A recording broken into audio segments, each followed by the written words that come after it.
password, mot de passe cyangwa se umubare w'ibanga. 2/3 by'abantu ngo bagira mot de passe ebyiri gusa bahinduranya ariko bakoresha ahantu hose. 30% bw'ubutumwa bwoherezwa abantu bugamije kubiba amakuru cyangwa se imibare y'ibanga phishing bugera ku ntego yabwo cyangwa se burafungurwa. 1, 2, 3, 4, 5, 6 kuzamuka iri ni ryo jambo rikunze gukoreshwa cyane nk'urufunguzo mu kutubikira amabanga. Ubushakashatsi kandi bugaragaza ko uyu mubare uhanganye n'ijambo password ubwaryo mu gukoreshwa nk'ijambo ry'ibanga mu kurinda amakuru yacu mu isi itagaragara cyangwa se virtual world, monde virtuel. 2010 niyo mubare ukunze gukoreshwa mu magambo y'ibanga cyangwa se mu rufunguzo rutubikira amabanga, ukurikirwa n'1987. Izina Eva niryo usanga cyane mu mubare y'ibanga, ikurikirwa na Alex. Ijambo Suns rya Phoenix Suns na Heat ya Miami Heat, amakipe ya basketball yo muri Amerika, niyo akunze gukoreshwa cyane mu magambo y'ibanga. Liverpool ihagarariye amakipe akina umupira w'amaguru mu gukoreshwa cyane mu magambo y'ibanga. Mu mazina y'imijyi, Abu y'umujyi wa Abu Dhabi niyo ikoreshwa cyane, igakurikirwa na Rome yo mu Butaliyani mu gukoreshwa cyane mu magambo y'ibanga. Mu byo kurya ice ndetse n'icyayi cyangwa tea nibyo bikoreshwa cyane mu magambo y'ibanga. Amagambo y'ibanga menshi ku isi agizwe n'utujambo tuvanze n'imibare cyangwa se characters 8, hagakurikiraho ya 6. Umubare w'ibanga muremure wigeze kubaho ku isi ugizwe n'utugambo cyangwa se characters 189,819. Kubera iki ikintu iki cy'ingenzi abantu bakunze kucyoroshya bagakoresha amagambo yoroshye kuba yavumburwa, kandi ari ikintu gishobora no gutuma umuntu agira ibibazo bitandukanye nko kwibwa cyangwa se kuba yakena ndetse no kuba yafungwa, kuko abantu batabyitaho. Tugiye kurebera hamwe n'uburyo ushobora gukora umubare w'ibanga ukomeye utabasha gutahurwa n'uwo ari we wese nk'abagizi bano cyangwa se barashaka kwibira amabanga.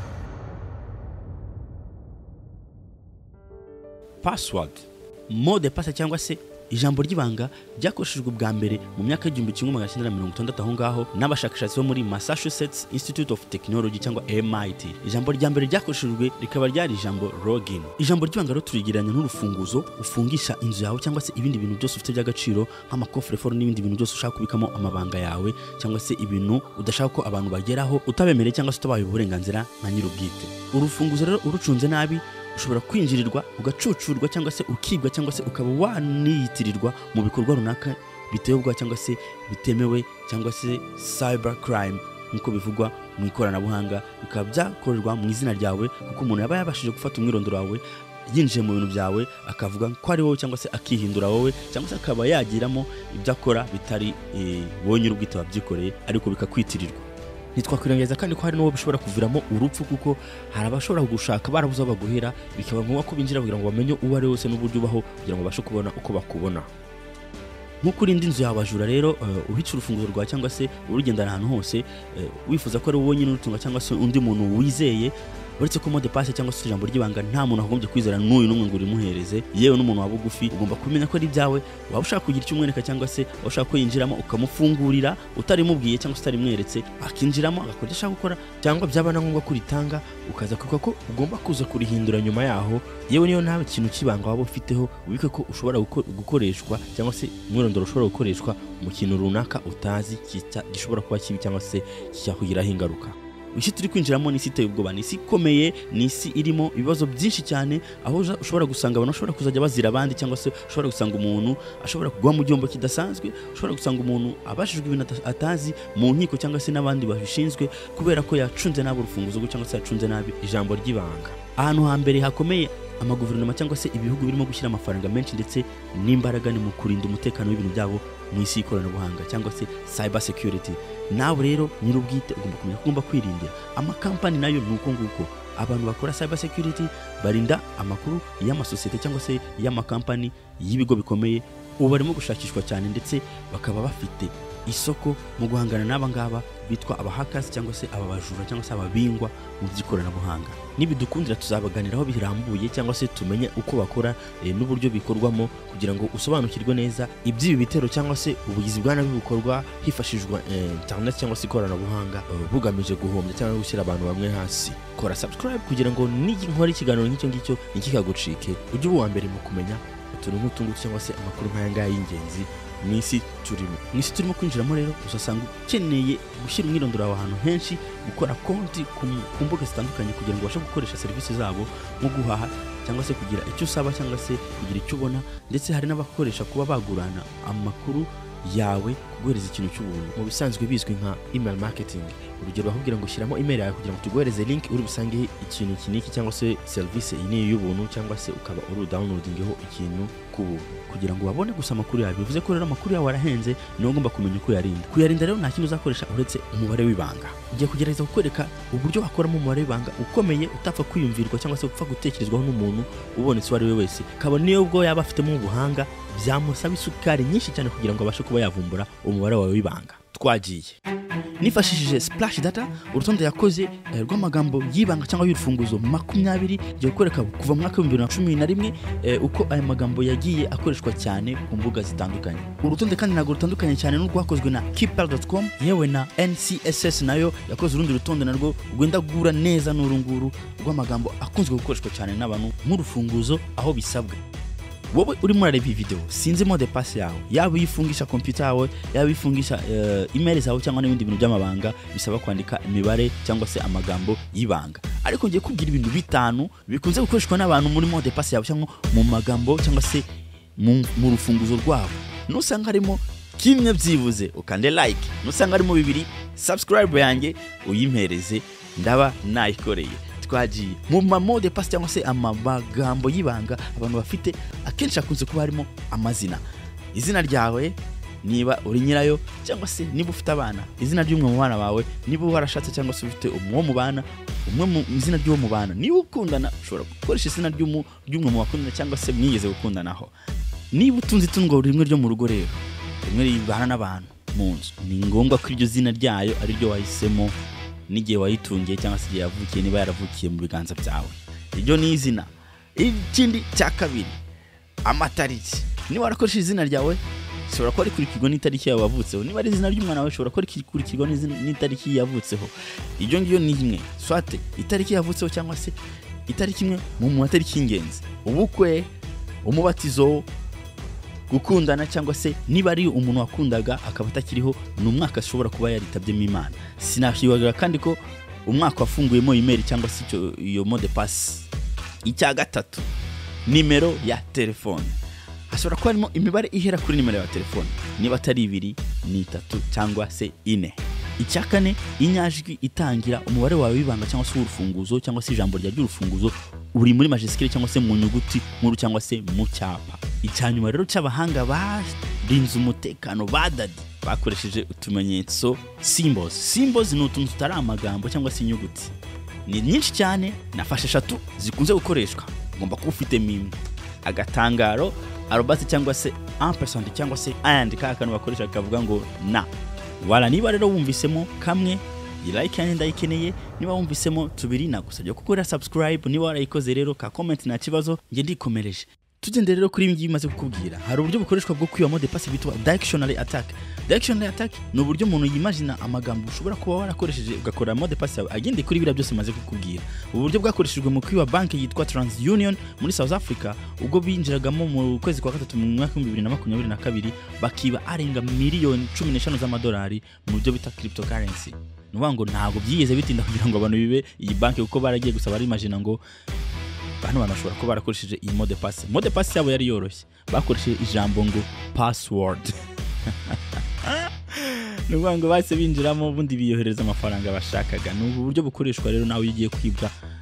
Nashobora gukoresha bwa buryo nakubwiye, agakombina cyangwa se agafatanya amagambo atandukanye akwerekeyeho ku makuru akwerekeyeho. Nakubwiye ko kubona amakuru yawe biroroshye, kujya kuri Facebook zawe bakareba abantu bataginze, bakareba inshuti zawe, bakareba ibyo wishyiriyeho ubwawe, bakaba babasha gukuramo iby'ingenzi. Hari program bakora ikabasha kubehereza amagambo ashoboka ya mode pass bagendeye ku myirondoro yawe, noneho bakajya bafata kare bagerageza muri ya konti yawe. Nwangu umuntu azi email yawe ashobora kugenda akagerageza gufata imyirondoro yawe, agaheza program ya myirondoro igerageza kumukorera urutonde rw'ama mode pass ashoboka bagendeye ku myirondoro ufite. Iyo ngiyo bakabikoresha. Ibyo nibyo bita dictionary attack. Nwangu gukoresha amagambo akunze gukoreshwa cyane bakora mode pass cyangwa se amagambo y'ibanga. Mbere ko ngoreza igisubizo ryo ushobora gukoramo ijambo ry'ibanga cyangwa se cyo ni umubare w'ibanga ukomeye, ngiye kubanza nkubwire ubundi buryo bukoreshwa mu kwiba mode pass yawe atari bo bayivumbura ahubwo ari wowe uyitangiye. Uburyo bwa mbere ni uburyo abantu baguramo urutonde bw'amagambo y'ibanga cyangwa se databases ziba zarashyizwe hanze n'abahakazi cyangwa se babandi n'isaba bingwa usanga zicuruzwa baragiye baziba ba nyiri website dufiteho ama email nka Gmail, Yahoo n'izindi. Ibingibi bikunze kubaho, wowe ntacyo ushobora gukora ngo byirinde uretse gusa kujya uhindura byuze mode pass yawe rimwe mu mwaka, nubwo wakubwira ko ari byiza kuyindura kabiri mu mwaka, ariko njyewe nakugira inama yo kuyindura rimwe mu mwaka, nukomeza ukoresha mode pass imyaka 5 ishire 10 ishire. Uburyo bwa kabiri rero bwibwamo amabanga yawe cyangwa se ibintu bikwerekeyeho by'ibanga ni phishing. Phishing ni uburyo herezwamo email umuntu akiyitirira urwego runaka cyangwa se akiyitirira umuntu runaka ukagira ngo ni uwo muntu, warangiza ugafungura email yaguhaye, haba harimo link ukandaho ukajya ahantu runaka ukaba wakuzamo imibare. Iyo mibare ntabwo uri kuyuza mu by'ukuri kuri website runaka, ahubwo uri kuyihereza wa muntu, niba ari n'amakarita yawe, niba ari monde de pass yakubwiye, ibintu byose by'ibanga bikwerekeyeho cyangwa se ibintu bidasanzwe nukajya ubyuzuza ahantu utarizi neza ko aho hantu uri ari aho ukuri. Nibidukundira tuzabereka uburyo ushobora kumenya ko iyi link waherejwe ari iyo kubeshya cyangwa se yawoherejwe n'abamamyi cyangwa se abahaka cyangwa se ababingwa. Uburyo bwa gatatu rero ni uburyo wohererezwa link ubwiwe ko ari ba nyiri site ufiteho email cyangwa konti, bakakubwira ko ugomba guhindura mode pass cyangwa se umubare wawe w'ibanga cyangwa se ijambo rya ry'ibanga, kandi mu by'ukuri atari ba nyirabo, ahubwo wowe ukagenda kuri page runaka bakoherejeho kuri link wakanze, bakubwira ngo shyiramo umubare wawe wa kera, warangiza ushyiremo umubare mushyashya wemeze uhindure umubare w'ibanga. Baba bakubeshya ko ari mu rwego rwo kurindira umutekano, ariko mu by'ukuri ubutanze ahubwo ya mode pass yawe baba bagiye kukwiba. Apple yabibwiye abayikoresha mu mwaka 2022 ko bagomba kwitondera email nk'izo ngizo zirimo ziroherezwa cyane abakoresha services za Apple. Uburyo bwa kane rero ni keylogger, ni program wohererezwa ikaza muri computer ariko ukiinstalamo utabishaka. Akenshi woherezwa email ifite link, wakanda kuri ya email ukabudownload cyangwa se ukabumanuye ya program ikiinstalla wowe nta makuru ufite. Keylogger ifata ibintu byose uri kwandika, nuvuga ngo nyirayo wayishyizemo aho yicaye ababona ibintu byose wanditse uwo munsi. Iyo harimo mode pass akenshi arabibona ko ari mode pass mu text yose wanditse, n'abantu bose mwandikiranye, niba ari ikintu cyose watapye website wasuye byose biraza akayibona imbere ye. Nuvuga ngo rero yari mode pass biroroshye kumenya ko ijambo ari mode pass, kandi bibonye inshuro zingaho urabibona. Nje kubaho urugero, ni gute yamenya ko mode pass washyizeho ari ya Facebook? Urugero, yabonye wanditse www.facebook cyangwa se wanditse facebook.com, arangije aravuga ngo ahanga yafunguye urubuga rwa Facebook, kuko bifata gusa ibintu biri kuri clavier, bivuye kuri clavier apana suri. Ahantu wagiye na suri nta kibazo, ariko ibyo watapye ikintu cyose wanditse kuri clavier yawe iraticyandika cyangwa se iracyanregistra, bakagisanga muri dossier imeze nk'urupapuro irimo amagambo yose wanditse uwo munsi cyangwa se uko wabyanditse. Wagiye kuri facebook.com atabona ko wahise wandika wenda email yawe cyangwa se username cyangwa se ijambo ukoresha, izina ukoreshaho, arangije nyuma yaho cyuwituka ukurikizaho ni mode pass. Atabona ko wagiye kuri Facebook, biba byumvikana undi muntu wese utafite ubuhanga muri ibyo byabona ko kuri Facebook cyangwa Gmail yagiyeho washyiramo email ye atashyiramo mode pass, biba bigaragara. Donc ntiyabura kubibona yamaze kugushyiriramo malware muri telefone cyangwa se muri computer yawe, agafata ibintu byose wanditse uwo munsi. Reka nje ku buryo bwa gatanu bukoreshwa bwitwa credential stuffing. Credential stuffing ni uburyo umuhaka cyangwa se undi muntu wese yamaze kubona email yawe imwe cyangwa se mode pass yawe imwe, niyo yaba yirebeye ku rutugu rwawe, ashobora kugenda akayigerageza kuri konti zishoboka ushobora kugira. Ibingibi birakora cyane, usanga umuntu afite password imwe cyangwa se mode pass imwe cyangwa se mu ijambo ry'ibanga rimwe, ariko arikoresha ahantu hose. Ndaje mbereke mu kanya uburyo ushobora kubikora ukabitandukanya, kandi nta jambo ufashe mu mutwe, byose ukarinda konti zawe zitandukanye, cyane cyane zijyanye n'akazi cyangwa se zirimo amabanga cyangwa se iziho bijyanye n'amafaranga, finance. Uburyo bwa gatandatu rero, uburyo bwa gatandatu bwitwa shoulder surfing. Shoulder surfing ni nko gukoresha internet ku bitugu by'umuntu. Ni ukuvuga ngo ni kumwe umuntu ari kureba ijisho ku ruhande mwicaranye cyangwa se ahagaze iruhande rwawe, ariko ari kureba ibintu uri gukora. Ni ukuvuga ngo buriya ni uburyo bukoreshwa cyane mu kwiba amabanga y'umuntu. Ashobora kureba akiba umubare wawe cyangwa se ijambo rya ry'ibanga. Urugero, akaba yabona nka mode pass wanditse uri kuri internet runaka cyangwa se Facebook n'ibindi bitandukanye. Hari umugabo witwa Muri, ni umwe mu bahanga mu bijyanye n'umutekano kuri internet, yavuze ko hari uburyo yabukoresheje cyane akiba inshuti ze Snapchat account zabo cyangwa se konti zabo za Snapchat akoresheje ubwo buryo. Ni uburyo bukora cyane, ndetse bushobora gukoreshwa umuntu yabyitumye akaba yakugendaho hari ikintu agambiriye kugukuraho. Urugero, ushobora kujya muri banki ushaka kubikuza cyangwa se ushaka kugura ikintu mu iduka, uri bukoreshe telefone yawe akakugarira iruhande gusa kugira ngo wenda aze kureba uburyo yagukuraho mode pass yawe mu gihe bisaba no gukoresha ikintu kiri online, akaba yataha akabikoreshereza iwe. Urugero, afite mode pass yawe biroroshye ko yajya gushaka ibindi bisigaye nka email cyangwa n'ibindi byose apfa kuba yakumenye, apfa kuba yakubonye. Ubu ngubu biroroshye cyane muri technology kugira ngo umuntu akwinjirire cyangwa se umuntu abashe kuba yagira mu mabanga yawe. Akenshi dutamo mode pass cyangwa se amagambo y'ibanga kubera ko tworoheye cyangwa se atworoheye gufata mu mutwe, bityo akaba ari duhitamo gukoresha biriya nababwiye kuko ari byo biza vuba cyangwa se umuntu atabasha kwibagirwa kugira ngo wenda atazagira ikibazo cy'uko ashobora kwangirwa kwinjira mu bintu bye bwite kandi ari we nyine byo. Ibyo rero si byo kuko ubundi ugomba kubirinda ugakaza umutekano ku buryo umukwiba umubare w'ibanga aguhagaze inyuma ku rutugu atabasha kuwibuka niyo yaba yawubonye. Ariko nanone iyo ukoresheje izina, ukoresha amatariki y'amavuko, niyo yaba ari umuntu wa hafi wawe abasha kubimenya vuba, cyangwa se niyo mutamufite icyo mupfana cyangwa se tabakuzi neza, yari ibintu byoroshye kuba yamenya nk'ibintu biri muri dictionnaire cyangwa se mu nkoranya, amazina y'abantu n'amatariki cyangwa se imyaka cyangwa se imibare iroroha kuba yayifata mu mutwe. Icyo cyo kigoye rero, reka nkubwire uburyo rero ushobora kwibwamo cyangwa se ushobora kwinjirirwa iyo umuntu yabyitumye cyangwa se yabishatse akavuga ngo ubu muntu ngiye kumukurikirana, ngiye kumwinjira cyangwa se aya makuru ndashaka kuyamenya. Dore uburyo bukoreshwa, bumwe mu buryo bukoreshwa bwitwa brute force password cracking. Ubu ni uburyo rero bukoreshwa hakoreshejwe amakuru ariya nababwiye. Umuntu ashaka amakuru yawe y'ingenzi ashobora guhereza iyo program kugira ngo ibashe kuvumbura mode pass yawe. Urugero, amakuru yawe biroroshye kuyabona kuko tubishyira hanze uko dushaka.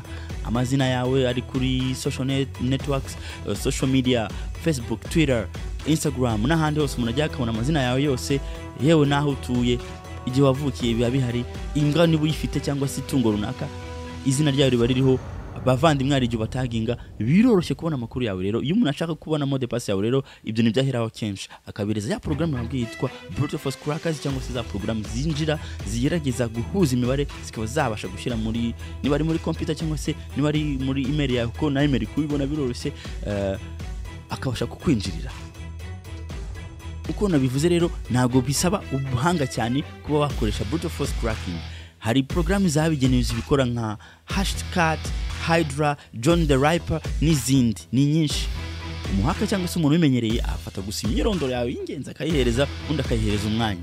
Bya bintu bitanu nababwiye haruguru irabikoresha, ariko biriya n'umuntu utafite ubumenyi buhagije ashobora kuberaho ashaka gucrackinga adakoresha izo program, akabihuza akareba ko yakwinjira. Iyo rero irabihuza igahinduranya, igashyira hagati, ikamanura inyuma, ikazamura muri majuscule minuscule, imibare utumenyetso ihera ku mibare 8 ikagenda izamuka ku 9, 12 gutyo ikabihuza, ubundi ikabishyiramo, ikajya bigerageza. Uyihereza umwanya gusa, igenda igerageza kandi bikora magahe gatoya cyane ku buryo uyihereza umwanya, komeza ihinduranya igenda ihuza kugeza igeze kuri rya jambo rya ryibanga. Mu by'ukuri ubike ko nta makuru na make ibiriziho, uko risa gusa amakuru yawe niyo yibandaho, igakoresha ikaba yarigwaho byoroshye. Reka nkwifashirize rero kugira ngo umunsi byashitse hagize ushaka kwinjirira ku bw'impamvu zimwe cyangwa izindi atazabasha kugeraho byoroshye, yo kwereka uburyo uzakoresha ukarinda umutekano wawe mu buryo bwuzuye, ku buryo niyo yabakoresha super computers cyangwa se quantum computers. Izo nibikunda tuzazisobanura, nazo ni zimwe muri computers zidasanzwe zitabaho udashobora kwiyumvira,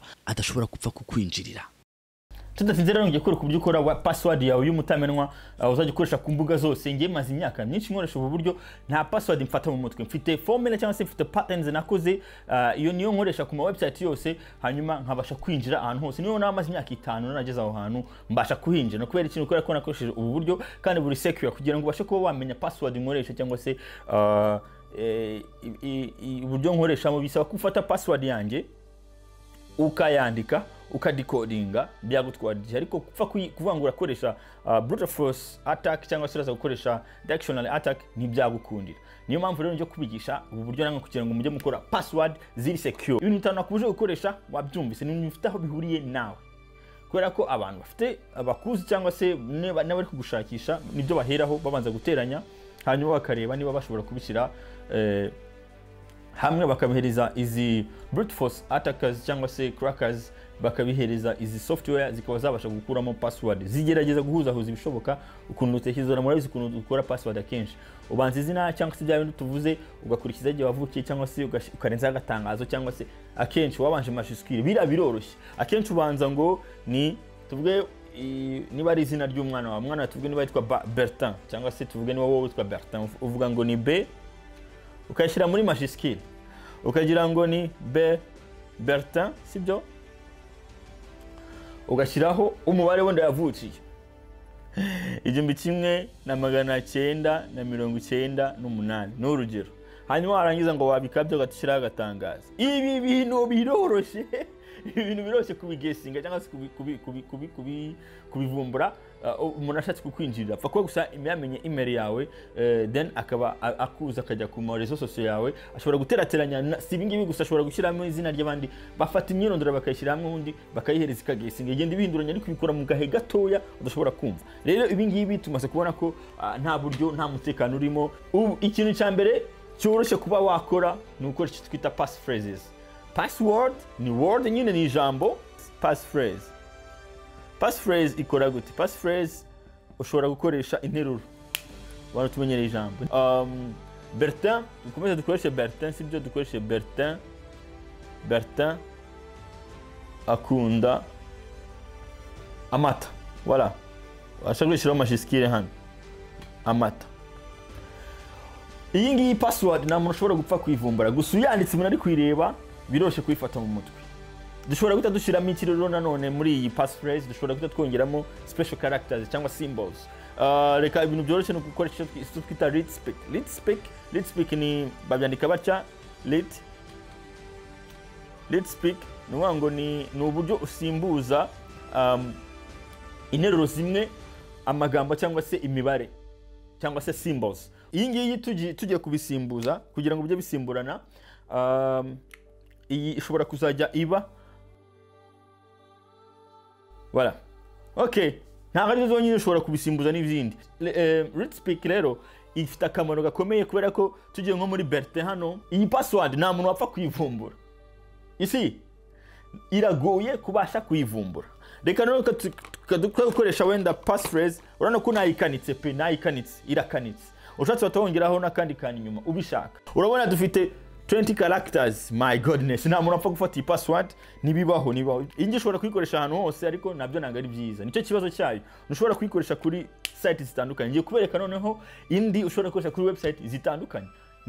Turakora formula, ni formula turi gukoresha. Hanyuma iyo formula niyo dukoresha ku ma website atandukanye. Tugende gukoresha password, word, ijambo, ariko noneho dukoresheje formula. Mwibuke read speak yacu nizi dushobora kuza gusimbuza nyuma. Reka nze gukoresha rero formula. Formula ushobora gukoresha rero ikora gute? Ugomba kubanza ukagira icyo bita base word.